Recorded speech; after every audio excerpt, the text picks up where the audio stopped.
group in Gaza that is the reason why 200 at least were killed in a hospital strike in Gaza.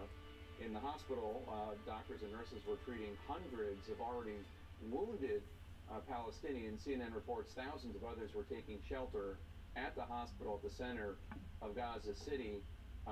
The Palestinian Health Ministry, which is controlled by Hamas, blamed the incident on an Israeli airstrike, but the Israeli Defense Forces just seconds ago on its Telegram channel announced that the strike was caused by this misfired missile from Islamic Jihad. CNN has not independently confirmed this. We're going to have much more on all that in a moment. But first, here in Washington, D.C., weeks of Republican dysfunction, House Republican dysfunction, crippling the legislative branch of the U.S. government. Today we saw a new chapter in this chaos here in D.C. as House Republicans tried and failed to elect Republican Representative Jim Jordan Speaker of the House. That is a position second in line, third in line. Goes president, then vice president, then Speaker of the House for the presidency. Includes Oval Office meetings, photo ops with world leaders, real power. You should know who Congressman Jim Jordan is, according to the January 6th Select Committee. He was a significant player in then President Trump's attempts to illegally overturn the 2020 election. He met repeatedly with Trump staffers, with Rudy Giuliani and others to create, quote, strategies for challenging the election. Chief among them claims that the election had been tainted by fraud. 4 days before the January 6th insurrection, Congressman Jordan led a call with Trump and others about ways to delay the legal certification of the election and discussed how to use social media to encourage Trump supporters to come to the Capitol that fateful day. On January 5th, Jordan texted then White House Chief of Staff Mark Meadows to push him to say that Vice President Pence should, quote, call out all the electoral votes that he believes are unconstitutional and say that there are no electoral votes at all, which, of course, is not in the power of the vice presidency. Jim Jordan, according to the January 6th committee, also spoke with Donald Trump at least twice on January 6th as that deadly insurrection was unfolding. We do not know what they discussed because Congressman Jim Jordan refused to comply with a congressional subpoena. And Congressman Jordan has not offered up any clear answers publicly. I spoke with him on January 6th. I mean, I talk with President Trump all the time. On January 6th, did you speak with him before, during, or after the Capitol was attacked? I'd have to go. I spoke with him that day after. I think after. I don't know if I spoke with him in the morning or not. I just don't know. I'd have to go back and. I mean, I don't know that when those conversations happened. So again, Congressman Jim Jordan refused to comply with a congressional subpoena, a subpoena issued by the very body that he now wants to lead. In response to the idea of Congressman Jim Jordan possibly becoming leader, Speaker of the House, this is what former Congresswoman and Vice Chair of the January 6th Committee, Liz Cheney, had to say. If the Republicans decide that Jim Jordan should be the Speaker of the House, there would no longer be any possible way to argue that a group of elected Republicans could be counted on to defend the Constitution. So that's where we are right now. And the chaos continues after 20 Republicans voted against Jordan becoming the Speaker of the House, sending the House into recess with no clear path forward at the moment. All this as this brutal war plays out in the Middle East. We're going to have much more on the war, including more personal stories in the hours ahead. Let's go to CNN's Manu Raju on Capitol Hill. Manu, Jordan's people, his supporters, are predicting a second try at the speakership, another ballot that they want to force at some point today. Does he have enough votes for the second ballot?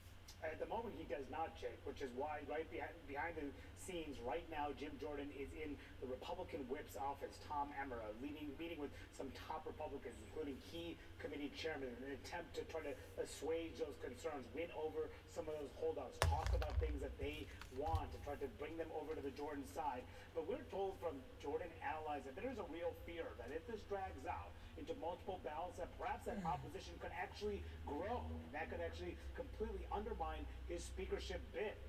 Before this first vote today, there was an expectation from Jordan allies that he would do better than Kevin McCarthy did when he failed on the first ballot. He ultimately became Speaker on the 15th ballot back in January. But on that first ballot, McCarthy lost 19 votes.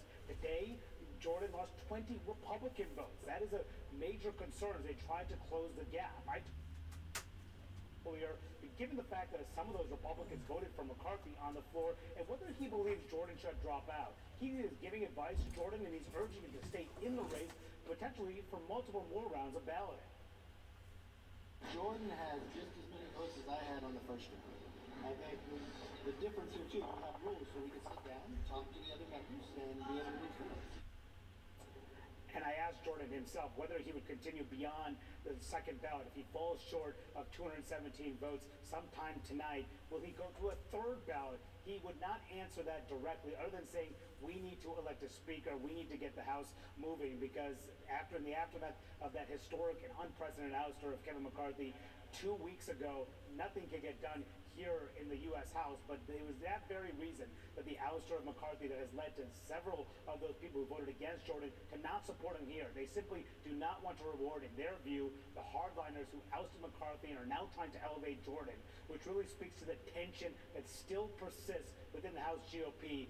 Unclear who can actually put this badly divided conference back together, lead this House, and bring it out of a state of paralysis. For the moment, Jim Jordan is not able to get there. The question is, how much longer will he continue on with multiple rounds of balloting? Will any of those Republicans flip to his side, or will he decide it's time to bow out? All right, Monty Raji, thank you so much. With us right now, here in studio, Colorado Republican Congressman Ken Buck. Congressman, good to see you. Thank you so much for being here. One thing, I don't know if you've heard, but we've actually been praising you on the show, and I hope that doesn't hurt you at home. It will. I hope it doesn't hurt you at home. You're a very conservative Republican. It's very important to you that whoever is the next Speaker of the House acknowledge the fact that Joe Biden won the presidency. That's just a fact that he did, and you want the next Speaker to acknowledge that. I want the next Speaker to acknowledge it. I also want to make sure that we don't have somebody who was involved in the activities surrounding January 6th. And I think that if we have a presidential candidate who right now is leading, who denies that he lost the election and was obviously behind what happened on January 6th, and we have a speaker in a similar situation, we have 20 Republicans sitting in Joe Biden districts right now, districts that Joe Biden won in 2020, and those 20 Republicans are going to be at risk. There's no way we win the majority if the message we send to the American people is that we believe that the election was stolen, and we believe that January 6th was okay. It was a tour of the Capitol. And I think that this is probably one of the reasons why Republicans have had trouble winning elections in 2018 and 2022 and right? I mean, like all the other, the midterms in 2018, 2020, and then 2022, right? I mean, all those other midterm elections have had problems because there are a lot of suburban voters who might like some of the things that Republicans are offering, but they like democracy too. Well, I think one of the messages, we underperformed. Republicans in the House underperformed. The expectation was that we would have a 30-vote majority, a 25-vote majority. We, in fact, have a 4-vote majority right now. And so part of the dysfunction that you see is the fact we don't have a large enough majority. And that I attribute to the fact that the message to the American people is muddled. It isn't that we're the party of the rule of law, because obviously we don't believe in the rule of law if we aren't willing to say that the election results were accurate. But you're the only one speaking up about it like this. The only one that I can hear. I mean, even Congressman Bacon, who I would think, I mean, he voted the same way you did to uphold the election, et cetera, but he's not saying things like this. Well, Jake, I am not running for Speaker, but I appreciate your kind words. I think that more Republicans need to admit what's going on, and we need to move beyond the narrative that is out there. But do other Republicans feel the same way you do? They're just not willing to say it out loud? Absolutely. I have talked to a number of people who've come up to me and almost whispered, "Thank you." And I know whispered. Yes. No, there is. Why are they so? I don't understand. What are they afraid of?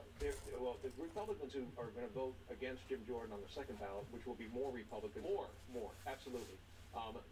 Want the cover of saying, "I voted for Jim Jordan, but now it's time to move on." The problem is they are afraid of the primary. The calls that are coming in are ridiculous. They're in the hundreds, if not thousands, that are coming into every office right now. The grassroots campaign is very strong for Jim Jordan. And that's because of the far-right activists that are pushing this, the political operatives like Hannity, et cetera? I would say right, not far-right, being on the right. Okay. Yes, I would say yes. They're conservative activist groups that are calling in across the country. So you and I are old enough to remember when Tom DeLay was a very effective majority leader, but there was always the push that if he became speaker, he was just too toxic. It would be bad for the House, and I feel like he even understood that he was just too radioactive. Jordan might be kind of in that vein, but maybe he doesn't understand that. Well, Jim Jordan has talked about defunding the FBI. He's talked about some things that are fairly radical to most Americans, the folks in the middle who we need to win if we're going to win elections. So yes, I think that he may not realize that, and he may want to back off some of those statements if he does become speaker. But right now, those are the statements that he's made. You voted for Tom Emmer, but you don't like Tom Emmer. First of all, I thought he was like a nice guy. He's not a nice guy. No, he's my friend. And I was trying to make a joke. Okay. And it didn't go over very well. Who do you think would actually be speaker? How about somebody like Tom Cole, Tom Emmer? I mean, is there Steve Womack? Is there somebody who's just like conservative Republican and just kind of like a statesman type character? Yeah, I think the next move that was discussed in conference a little bit last night was to have a 30-day speaker. If a supplemental comes over from... It's like a 30-day fiance show. I'm not going to go there. Okay. But if something comes over from the White House, supplemental comes over from the White House, we're able to vote on it. We have 30 days to go in conference and hash this out. It's sort of a pause, but it allows the House to operate. Yeah, 30 days. That's messy, man. You guys need to go. What about you? No? No, but thanks. All right. Don't say I didn't do anything for you. All right. Thank you so much, Congressman Buck. Good to see you. Let's talk with my panel right here. Kevin, how you doing, buddy? Good. How you doing? So you've worked for these fellows on Capitol Hill. Well, first of all, just like what do you make of this? Well, the thing, when I worked up on Capitol Hill, you always had a sense of inevitability, that there was a trend line operating in the right direction and something would happen, whether it was a bill on the floor or a leadership decision. Right now, I'm at a loss to see how this thing ends. Like, I just do not see somebody or enough leverage by the leadership to drive towards 217 votes for one candidate. And so I think this drags on a lot longer than we think. But how can that be, Jamie? I mean, there are just like unobjectionable House Republican leaders, like I just mentioned, like Tom Womack. I mean, how can you ask me Steve Womack, Tom Cole, Tom Emmer. These are just, good House Republican leader types. Like, I don't even understand. Remember 15 rounds? Remember that Kevin McCarthy... But that was an objection to Kevin McCarthy because they didn't think he was trustworthy. I understand that. Two things. One is, I think Congressman Buck may be the bravest member of the Republican conference right now to come out and say... We keep hurting him. I'm very sorry to say this, Start but saying bad things you about sound him. like We're going to Liz... hurt him. We're going to hurt him in his re-election. You sound like Liz Cheney right now. Oh my God. Now we're really doing it. But the reality is, what the congressman is saying is common sense. The problem is, you're the only one we're hearing it from. Yeah. I am hearing from other Republican members, though, about something you mentioned, Congressman, and that is the notion of letting the Speaker Pro Tem, Patrick McHenry, be empowered to go forward 30 days, 45 days, maybe be extended as a compromise. As long as the congressman hasn't been secretly whisked out, let me just, what do you think of that idea? We had Congressman, I think it was Jimenez, was on the show earlier saying this. The idea of just like give McHenry some powers, just so we can do supplemental bills, just so we can do. What do you make of that idea? I think it's a good idea for a number of reasons. One, we're getting beat up right now, so it would pause that. Two, there is a very serious world situation in Israel, Ukraine. We would allow the Congress to function. We haven't gotten a supplemental from the White House, but it would still allow us to function.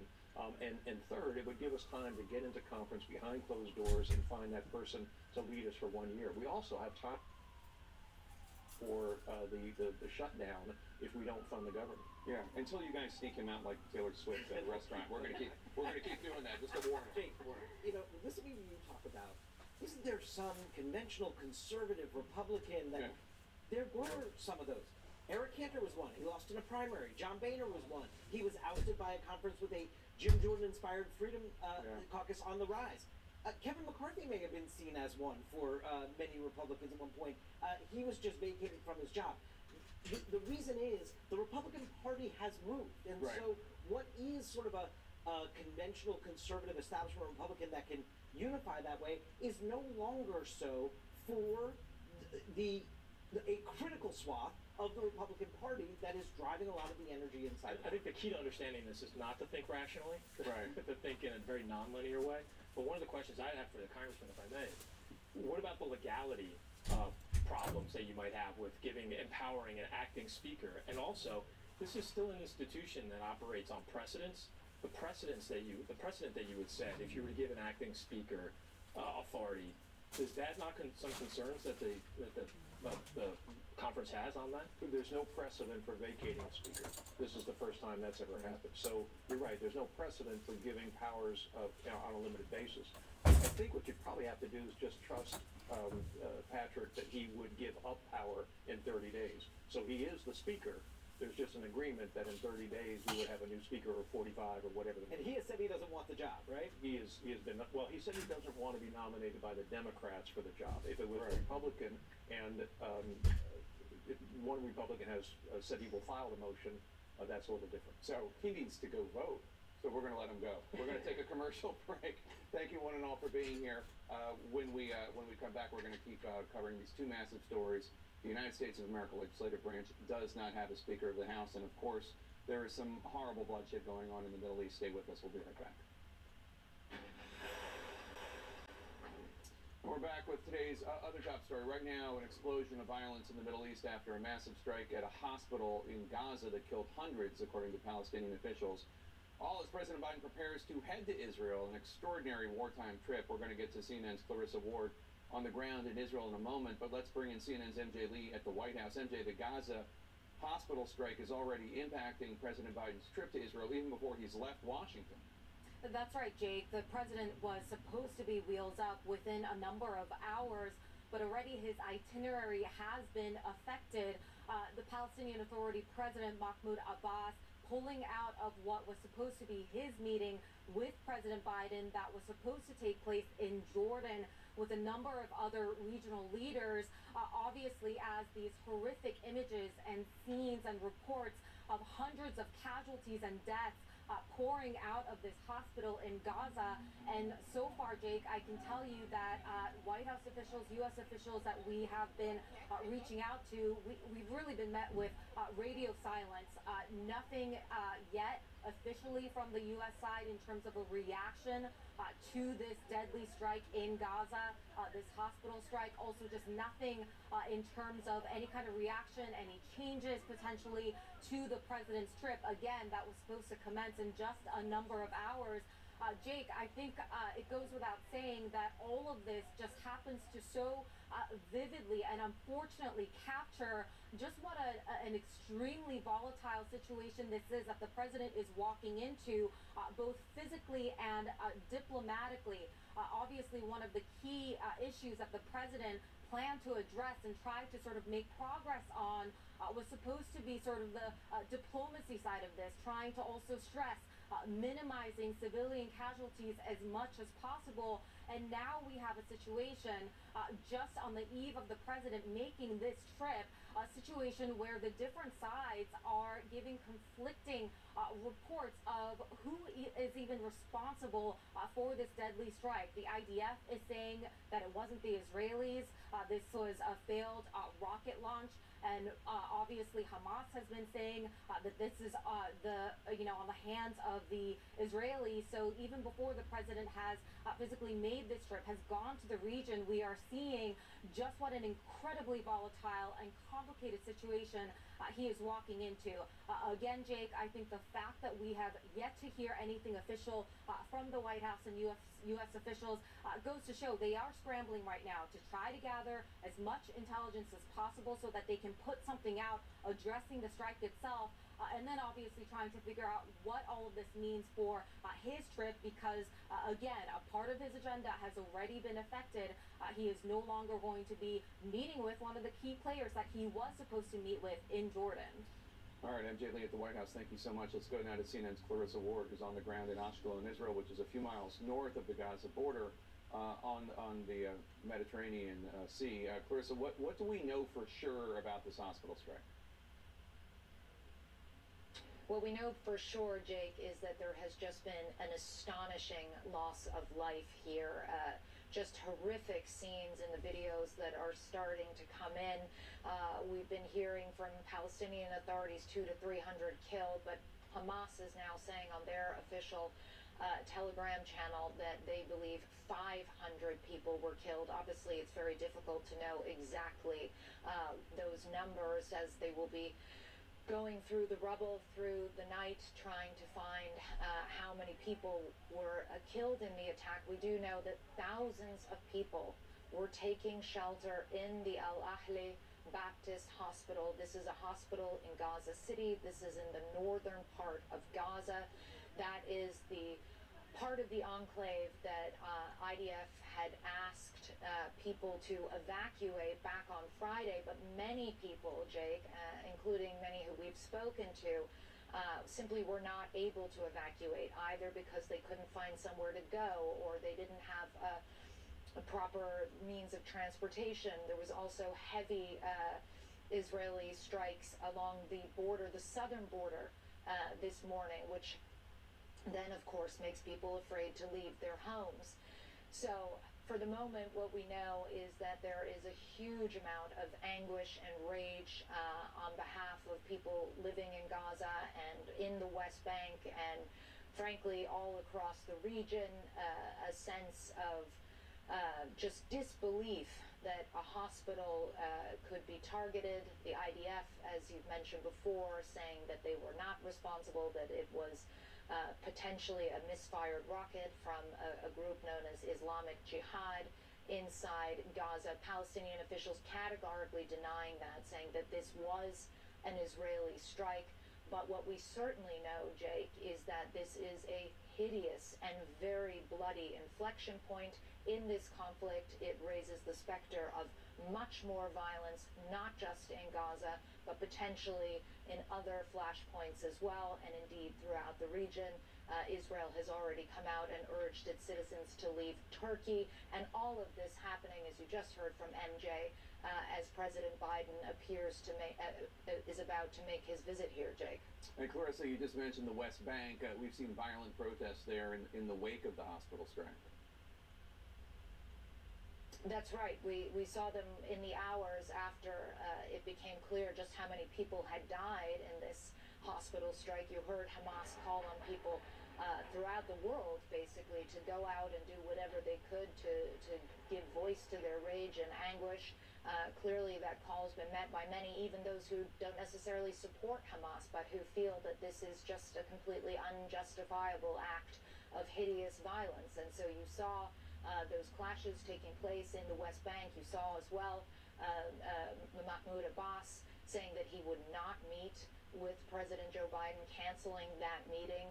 They have declared a state of mourning for 3 days. Flags are to be flown at half-mast. We have also seen reports of violence outside the Israeli embassy in Amman, Jordan, and certainly the expectation is that it's only going to get worse potentially, Jake.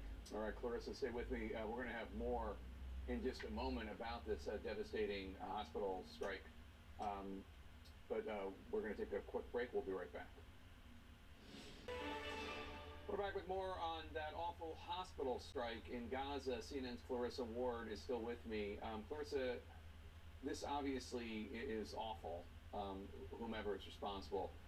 How does it complicate the humanitarian crisis in Gaza beyond the obvious death and destruction of what happened?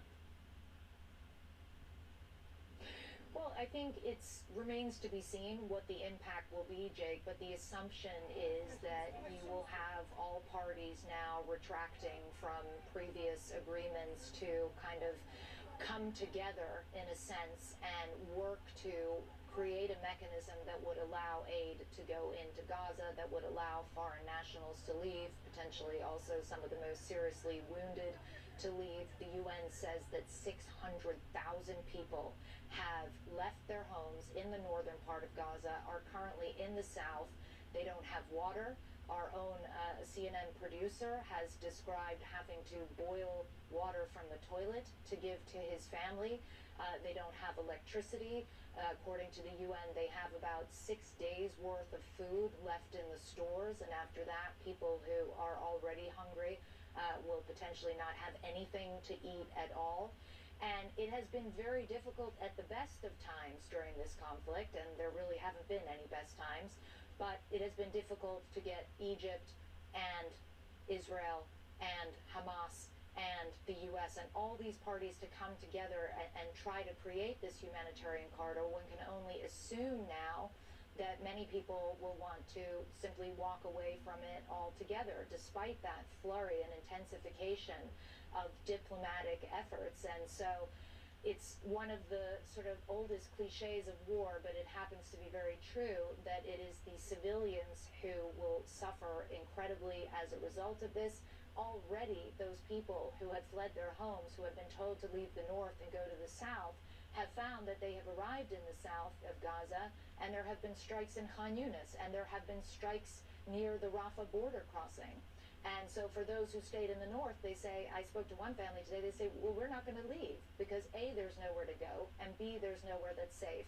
So certainly, I think, given that President Biden is arriving here tomorrow and that we heard from Secretary of State Antony Blinken yesterday talking about this plan that had tentatively been agreed upon to create some kind of a humanitarian zone, there will be a massive intensification now of efforts to try to keep that plan in motion, but obviously very real concerns that it will be completely scuppered by this atrocity and by the fallout and the backlash and the violence that will almost certainly ensue as a result of it, Jake. So I don't know if you've had a chance to look at it, but the Israeli government has posted on X, formerly known as Twitter, some videos that they say show that it was misfire of rockets by Islamic Jihad, which they classify as a terrorist group, that is the reason this atrocity happened at the hospital.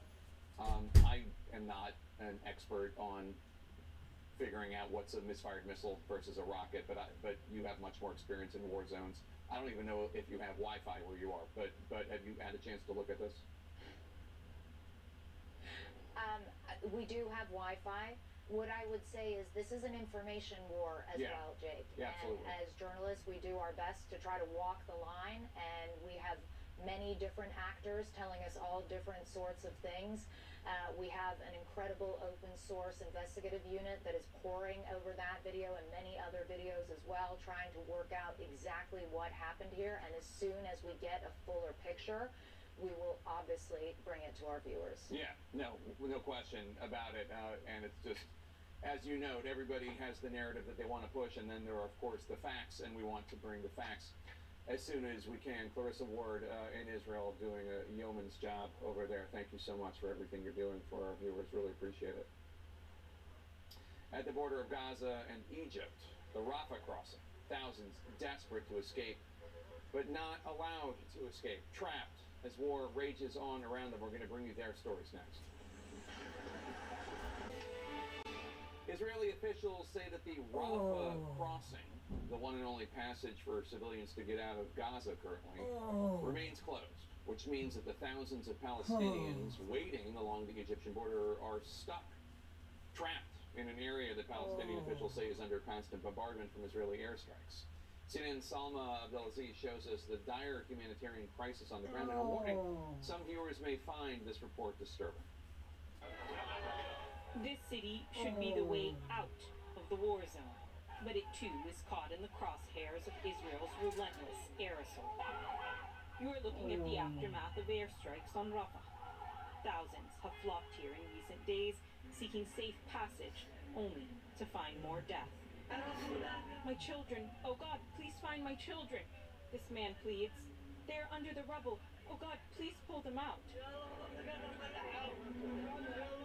It is unclear if his children survived. Israeli bombardment has killed dozens here in recent days, according to Palestinian officials. The city, which sits on the Egyptian border, is home to Gaza's only possible humanitarian corridor, a corridor that is now inoperable and unsafe, the WHO says, because of Israeli bombardment. And at the border crossing, it shows smoke billowing from multiple airstrikes nearby on Tuesday. Desperate families gather here for hours a day, praying authorities will allow their exit. So far, a diplomatic standoff keeping this crucial corridor shut. Cairo is reluctant to take in refugees, but says it wants to see aid allowed into the enclave. Israel's government has imposed a complete siege of Gaza after Hamas terror attacks killed some 1,400 people. It says it aims to wipe out Hamas. We continue to operate and strike Hamas targets as we have defined before, and we try to do that according to the law of armed conflict and, of course, to minimize civilian casualties. Intensive efforts by the U.S. and the UN are yet to resolve the logjam, leaving countless people, like this Michigan resident, stuck. With the war, I can't sleep, a lot of bombs. These people live. These people here live. It's not life. On the Egyptian side of the border, life-saving aid is piling up. And with more than 10,000 wounded Palestinians and a healthcare system on the brink, every hour counts.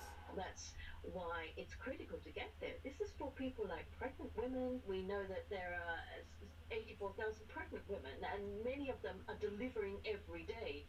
Babies don't care about bombs. They come when they come.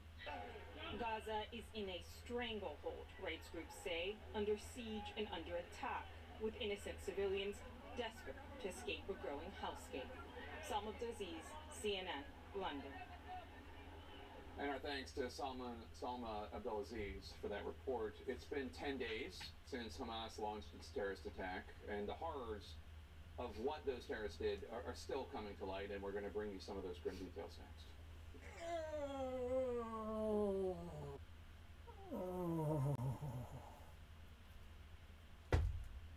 Help them, help them, help them, yeah. A song by Paul Beckman, Polly Rainbow song. Also the new and first leader of humankind in the free world. Sorry about my moaning and groaning. I'm suffering right now too, probably from compassion of what I see on the news, but also now about with the combination of brain injury and autism, brain injury, and a diagnosis of diverticulitis. Oh. Oh.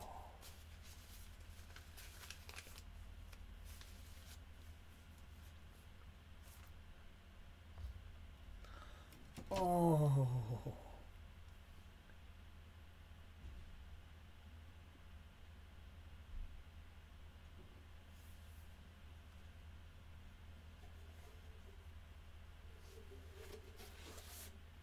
Help them, help them, help them, help them now. Help them, help them, help them now.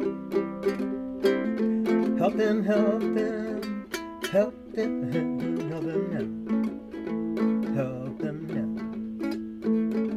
Help them, help them, help them, help them, help them now. Help them, help them, help them, help them, help them now.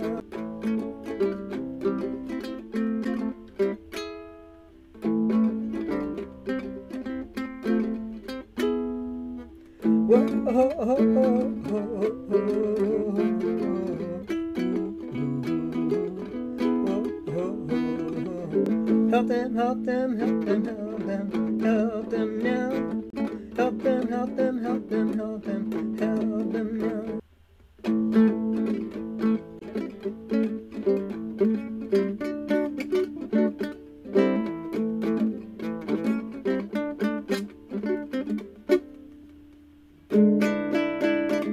Help them, help them, help them, help them, help them now.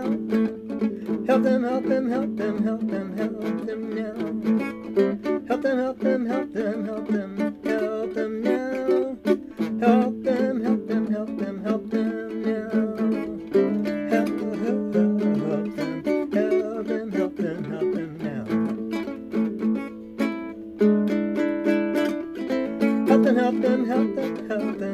them now. Help them, help them, help them, help them, help them now. Help them, help them, help them, help them, help them now. Help them, help them, help them, help them, help them now. Help them, help them, help them, help them now.